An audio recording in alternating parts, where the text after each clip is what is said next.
রাজ্যের প্রতিটি মা বোনেদের জন্য লক্ষ্মীর ভাণ্ডারের তরফ থেকে বড় সুখবর। আজকে আবারও দেওয়া হলো লক্ষ্মীর ভাণ্ডারের টাকা। হ্যাঁ, আজকে আবারও দেওয়া হলো লক্ষ্মীর ভাণ্ডারের টাকা। আমি আগেও বলেছি যে এই জুন মাসে ডবল টাকা দেওয়া হচ্ছে। আপনারা যারা আমার ভিডিও রেগুলার দেখেন তারা হয়তো জানেন। আজকে আবারও 1000 টাকা ও 1200 টাকা করে দেওয়া হলো অনেক সুবিধাভোগী মহিলার ব্যাংকের অ্যাকাউন্টে। কিছু কিছু অডিয়েন্স আছেন, হ্যাঁ সবার জন্য বলছি না, কিছু কিছু অডিয়েন্স আছেন যারা ভিডিওটি সম্পূর্ণ না দেখে উল্টাপাল্টা কমেন্ট করেন। তাই আপনাদের কাছে রিকোয়েস্ট থাকলো অবশ্যই ভিডিওটি সম্পূর্ণ দেখবেন। তো আজকে কোন কোন মহিলার ব্যাংকের অ্যাকাউন্টে এই 1000 টাকা ও 1200 টাকা করে দেওয়া হলো, যারা আজকে এই টাকা পাননি তাদেরকে আবার কবে টাকা দেওয়া হবে, এছাড়াও যে সমস্ত মহিলারা রেগুলার লক্ষ্মীর ভাণ্ডার প্রকল্পের টাকা পেয়ে আসেন কিন্তু এই জুন মাসের টাকা এখনও পর্যন্ত পাননি, তাদের টাকা কি দেওয়া হবে নাকি আর দেওয়া হবে না। এরই সাথে বিধবা ভাতা, বার্ধক্য ভাতা এবং প্রতিবন্ধী ভাতার টাকা যারা এখনও পর্যন্ত পাননি তাদেরকে আবার কবে দেওয়া হবে, এই সমস্ত কিছু জানাবো আমি এই ভিডিওর মাধ্যমে। তাই ভিডিওটি অবশ্যই শেষ পর্যন্ত দেখুন। আর আপনি যদি আমাদের চ্যানেলে নতুন হয়ে থাকেন তাহলে অবশ্যই চ্যানেলটিকে সাবস্ক্রাইব করে রাখবেন নতুন নতুন গুরুত্বপূর্ণ আপডেটগুলি সবার আগে পাওয়ার জন্য। তো এই সমস্ত বিষয়ে নবান্ন থেকে যে আপডেটটি দেওয়া হয়েছে সেখানে বলা হয়েছে আজ আবারও দেওয়া হলো লক্ষ্মীর ভাণ্ডারের টাকা।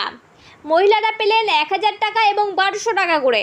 রাজ্য সরকারের যতগুলি জনদরদি প্রকল্প রয়েছে সবথেকে পপুলার প্রকল্প হলো এই লক্ষ্মীর ভাণ্ডার প্রকল্প, যার মাধ্যমে রাজ্যের 25 থেকে 60 বছরের মহিলারা 2021 সাল থেকে সুবিধা পেয়ে আসছেন। আগে এই প্রকল্পের মাধ্যমে দেওয়া হতো 500 টাকা ও 1000 টাকা করে, কিন্তু গত এপ্রিল মাস থেকে সেই টাকা বৃদ্ধি করে 1000 টাকা ও 1200 টাকা করা হয়েছে। আর এর ফলে অত্যন্ত খুশি রাজ্যের মহিলারা। আর এই টাকা বৃদ্ধির ফলে মুখ্যমন্ত্রী ভোটও পেয়েছেন প্রচুর। বলতে গেলে লক্ষ্মীর ভাণ্ডার হচ্ছে টিএমসির হাতিয়ার। আর এই টাকা আবারও পরবর্তীকালে বৃদ্ধি করার কথাও বলা হয়েছে। আর তা শুনে রাজ্যের মহিলারা ব্যাপক আনন্দিত। এরই মধ্যে এই জুন মাসে প্রচুর মহিলার ব্যাংকের অ্যাকাউন্টে 2বার টাকা দেওয়া হচ্ছে। আর যা দেখে অন্যান্য মহিলারা খুবই চিন্তিত। তারা ভাবছেন যে আমরা কেন 2বার টাকা পাচ্ছি না। তো চলুন প্রথমেই দেখে নেওয়া যাক যে আজকে কোন কোন মহিলার ব্যাংকের অ্যাকাউন্টে 1000 টাকা ও 1200 টাকা করে দেওয়া হলো, এবং যে সমস্ত মহিলারা আজকে টাকা পাননি তাদেরকে আবার কবে টাকা দেওয়া হবে সে বিষয়ে কি জানিয়েছেন নবান্ন। দেখুন, বলা হয়েছে গত 2-1 মাস ধরে লক্ষ্মীর ভাণ্ডারের সার্ভারের প্রবলেম চলছে এবং যার ফলে প্রচুর মহিলাদের টাকা আটকে গেছে এবং তাদেরকে মে মাসে টাকা দিতে পারেননি রাজ্য সরকার। তো সেই সমস্ত মহিলাদেরকে এই জুন মাসে একবার 1000 টাকা বা 1200 টাকা করে দেওয়া হয়েছে এবং আবারও একবার 1000 টাকা ও 1200 টাকা করে দেওয়া হচ্ছে। মানে তাদের অ্যাকাউন্টে 2বার টাকা দেওয়া হচ্ছে। একটি হচ্ছে এই জুন মাসের টাকা এবং আরেকটি হচ্ছে বাকি থাকা মে মাসের টাকা। অর্থাৎ আপনারা বুঝতেই পারছেন যে জুন মাসে ডবল টাকা দেওয়া হচ্ছে, কিন্তু এই টাকা একবারে দেওয়া হচ্ছে না, 2বারের মধ্যে দেওয়া হচ্ছে। সাধারণ মহিলারা 1000 টাকা ও 1000 টাকা করে পাচ্ছেন এবং ST/SC মহিলারা 1200 টাকা 1200 টাকা করে পাচ্ছেন। কিন্তু যে সমস্ত মহিলারা নিয়মিত টাকা পান, কোনো টাকাই বাকি নেই, তাদেরকে কিন্তু 2বার টাকা দেওয়া হবে না। ভালো করে শুনুন, যে সমস্ত মহিলারা নিয়মিত টাকা পান, কোনো টাকাই তাদের বাকি নেই তাদেরকে এই জুন মাসে 2বার টাকা দেওয়া হবে না, তাদেরকে একবারই টাকা দেওয়া হবে। অর্থাৎ সাধারণ শ্রেণীর মহিলারা পাবেন 1000 টাকা এবং যে সমস্ত ST বা SC শ্রেণীর মহিলারা রয়েছেন তারা পাবেন 1200 টাকা করে।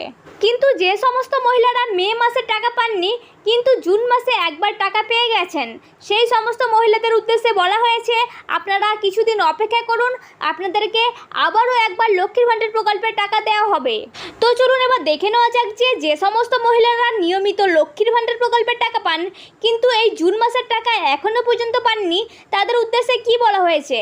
দেখুন, বলা হয়েছে লক্ষ্মীর ভাণ্ডার প্রকল্পের টাকা দেওয়ার কাজ এখনও পর্যন্ত চলছে আর এই টাকা দেওয়ার কাজ চলবে জুন মাসের শেষ সপ্তাহ পর্যন্ত। তাই আপনারা যারা এখনও পর্যন্ত জুন মাসের টাকা পাননি আপনারা আরও কিছুদিন ওয়েট করুন, দেখবেন আপনাদের লক্ষ্মীর ভাণ্ডার প্রকল্পের টাকা আপনাদের ব্যাংকের অ্যাকাউন্টে দিয়ে দেওয়া হবে। তো চলুন এবার দেখে নেওয়া যাক যে বিধবা ভাতা, বার্ধক্য ভাতা ও প্রতিবন্ধী ভাতার জুন মাসের টাকা যে সমস্ত উপভোক্তারা এখনও পর্যন্ত পেতে বাকি রয়েছেন সেই সমস্ত উপভোক্তাদেরকে কবে টাকা দেওয়া হবে সে বিষয়ে কি জানালেন মুখ্যমন্ত্রী। দেখুন, বলা হয়েছে রাজ্য সরকারের তো অনেকগুলি প্রকল্প রয়েছে, তাই সমস্ত প্রকল্পের সকল উপভোক্তাদেরকে একই সঙ্গে টাকা দেওয়া সম্ভব হচ্ছে না, আস্তে আস্তে দেওয়া হচ্ছে। তাই দেরি হলেও সমস্ত প্রকল্পের সকল উপভোক্তাদেরকেই এই জুন মাসে টাকা দিয়ে দেওয়া হবে। এবং যারা বিধবা ভাতা, বার্ধক্য ভাতা এবং প্রতিবন্ধী ভাতার টাকা পেতে বাকি রয়েছেন তাদের অ্যাকাউন্টেও এই জুন মাসের মধ্যেই টাকা দিয়ে দেওয়া হবে। তো যে সমস্ত উপভোক্তারা এখনও পর্যন্ত কোনো প্রকল্পের টাকা পেতে বাকি রয়েছেন, আপনারা চিন্তা করবেন না, প্রত্যেকেই আপনাদের টাকা আপনাদের ব্যাংকের অ্যাকাউন্টে পেয়ে যাবেন। তো এই ছিল আজকের আপডেট। আশা করি সবটাই বোঝাতে পেরেছি। যদি ভিডিওটি দেখে উপকৃত হন তাহলে অবশ্যই একটি লাইক করবেন, আর ভিডিওটি আপনার ফ্রেন্ড ও আত্মীয়দের মধ্যে শেয়ার করে দেবেন যাতে তাদের উপকার হয়। আর আপনি যদি আমাদের চ্যানেলে নতুন হয়ে থাকেন তাহলে অবশ্যই চ্যানেলটিকে সাবস্ক্রাইব করে রাখবেন নতুন নতুন গুরুত্বপূর্ণ আপডেটগুলি সবার আগে পাওয়ার জন্য। তো দেখা হচ্ছে নেক্সট কোনো ভিডিওতে। ততক্ষণ ভালো থাকুন, সুস্থ থাকুন, ধন্যবাদ।